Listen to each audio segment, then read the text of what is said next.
এগোতে থাকে। তবে সে একদম আতঙ্কিত হয়েছিল, কারণ তখন বিমানের মাত্র একটা ইঞ্জিন কাজ করছিল, আর ককপিটে প্রচণ্ড বেগে বাতাস আর বরফ ঢোকার কারণে সামনে কি রয়েছে সেটা তারা স্পষ্টভাবে দেখতে পারছিল না। তাই যে কোনো মুহূর্তেই বিমানটি পাহাড়ের সাথে ধাক্কা খেতে পারে। এদিকে শহরের সব মানুষ ওই প্লেনের খারাপ অবস্থার কথা জেনে যায়, আর ওই বিমানে থাকা যাত্রীদের আত্মীয় স্বজনরা এয়ারপোর্টে এসে খোঁজ খবর নিতে থাকে। অন্যদিকে বিমানের ভিতরে যাত্রীরা ধীরে ধীরে তাদের ধৈর্য হারিয়ে ফেলতে শুরু করে। তাই একজন যাত্রী তখন ককপিটে কি হয়েছে দেখার জন্য যেতে যায়, কিন্তু তাকে বাধা দেওয়া হলে সে ট্রলি দিয়ে একজন এয়ারক্রুকে আঘাত করে। তখন বিমান তার সামনে এসে দাঁড়ায় আর বলে যা কিছুই হয়ে যাক, এখন তাদের পাইলটের ওপর পুরোপুরি ভরসা রেখে নিজেদেরকে শান্ত রাখতে হবে।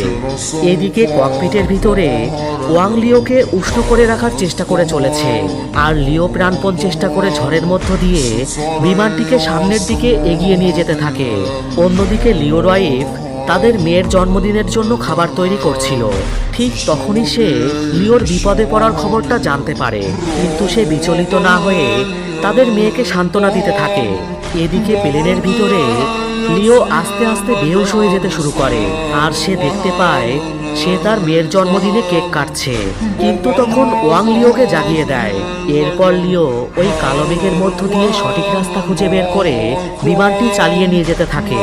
অন্যদিকে কন্ট্রোল রুমে সবাই রাডারে দেখতে পায় প্লেনটি পাহাড়ের ফাঁক ফোকর দিয়ে আর কালো মেঘের ঝড়ের মধ্য দিয়ে সামনে এগোচ্ছে। এদিকে তখন বিমানের ভিতরের পরিস্থিতি আরো বেশি খারাপ হয়ে যায়। প্রচণ্ড ঝাঁকুনিতে ওপরে থাকা লাগেজগুলো যাত্রীদের গায়ে পড়তে শুরু করে। এদিকে নিচে সবাই ভগবানের কাছে প্রার্থনা করছিল, কিন্তু হঠাৎই বিমানটি রাডার থেকে অদৃশ্য হয়ে যায়। কন্ট্রোল রুমের সবাই মনে করে বিমানটি হয়তো ক্র্যাশ করেছে, কিন্তু তাদের ধারণাটা ভুল ছিল, কারণ তখনও বিমানটি চলছিল আর বিমানের সব যাত্রীরাও বেঁচে ছিল। এবার লিও প্লেনের লেভার টেনে দেয় এবং প্লেনটিকে অনেক উঁচুতে নিয়ে যেতে শুরু করে। তবে এতে করে বিমানের ভিতরের কম্পন আরো বেড়ে যায় এবং পরিস্থিতি ক্রমশ আরো খারাপ হতে থাকে। লিওর মাথায় তখন শুধুমাত্র একটাই কথা ঘুরপাক খাচ্ছিল, আর সেটা হলো এই প্লেনে থাকা 119 জন যাত্রীর জীবন এখন শুধুমাত্র তার হাতে। এরপর অনেক চেষ্টার পর অবশেষে প্লেনটি ওই মেঘের ভিতর থেকে বেরিয়ে আসে, আর সেই সাথে পরিস্থিতিও স্বাভাবিক হয়ে যায়। মৃত্যুকে এতটা সামনে থেকে দেখে বিমানের সব যাত্রীরা পুরো শকড হয়ে যায়। অনেকে তাদের শেষ ভিডিও বানায়, কারণ তারা নিশ্চিত ছিল তারা আর বেঁচে ফিরতে পারবে না। এমন সময় প্লেনটি আরও অনেকটা নিচুতে চলে আসে, আর এখানে পর্যাপ্ত পরিমাণে অক্সিজেন ছিল। পাইলট তখন আরও ভালোভাবে দেখার জন্য তার অক্সিজেন মাস্কটি খুলে দেয় এবং সেই সাথে তারা আবারও কন্ট্রোল রুমের সাথে যোগাযোগ করতে পারে।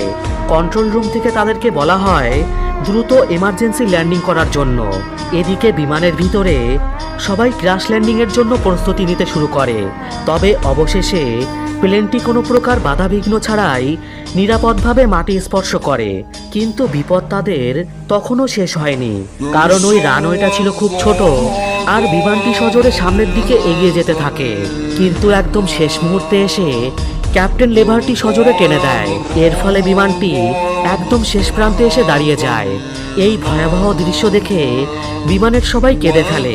লিও তখন মাইক হাতে নিয়ে সবার উদ্দেশ্যে ক্ষমা চায় আর বলে বিমানের সব যাত্রীরা যেন ধীরে ধীরে প্লেন থেকে নেমে যায়। এদিকে প্লেনে থাকা সবাই লিওকে তাদের জীবন বাঁচানোর জন্য ধন্যবাদ দিতে থাকে। এরপর একে একে সব যাত্রীরা বিমানের বাইরে চলে আসে, আর লিওকে বিমান কর্তৃপক্ষ এতগুলো যাত্রীর জীবন বাঁচানোর জন্য তাকে সাহসী পাইলট উপাধি দেয়। লিও তখন বাড়িতে ফোন করে বলে, আমি